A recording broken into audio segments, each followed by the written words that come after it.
Le bouddhisme humaniste, l'intention première de Bouddha, par Vénérable Maître Xing Yun.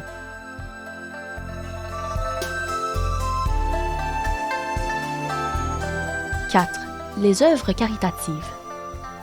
Pour apporter le bonheur aux hommes, le bouddhisme préconise la voie de Bodhisattva par la pratique des 6 paramitas qui permet de se libérer et de libérer autrui. Le premier des 6 paramitas est la pratique de la générosité, dana. La plupart des gens pensent que dana signifie distribution d'aumônes. En fait, faire quelques bonnes actions pour aider les gens n'est qu'un exercice de débutant. Le mieux est de répandre les doctrines dharmiques et la sans crainte. Cependant, peu de gens le comprennent et se contentent d'offrir des aides financières, et c'est ainsi que, dans le monde bouddhiste, il est plus facile de développer les œuvres caritatives que les activités culturelles et éducatives. Les œuvres caritatives bouddhistes existaient déjà en Inde à l'époque de Bouddha. Comme il est mentionné dans les chapitres précédents, les disciples bouddhistes ont construit des bains publics, visité les malades et distribué des médicaments gratuits. Le notable Sudatta, le roi Bimbisara et Madame Visakha ont offert des monastères et des logements.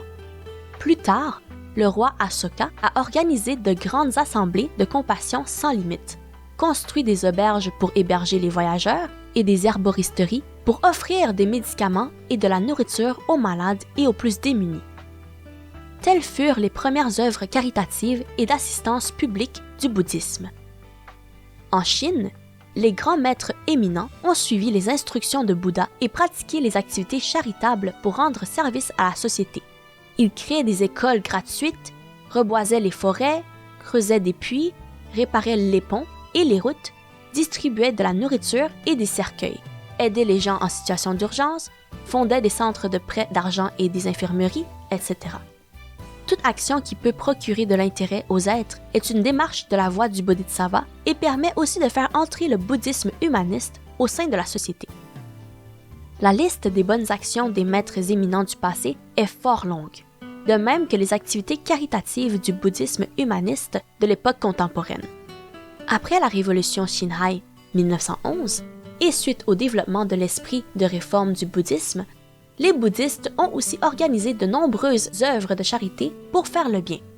Après chaque désastre naturel, alors que les pagodes étaient aussi endommagées, les monastiques et les laïcs s'efforçaient d'abord d'organiser des centres pour les personnes âgées et les orphelins avant de penser à restaurer leurs propres bâtiments. Durant les époques de chaos et de détresse, à part aider les sinistrés et soigner les soldats blessés, ils construisaient des hôpitaux bouddhistes, formaient des équipes de secouristes monastiques et se dévouaient sur les champs de bataille pour soigner les blessés, aider à enterrer les morts ou organiser des services religieux. Ainsi, on peut dire que le bouddhisme humaniste a toujours pris soin de la société à tous les niveaux.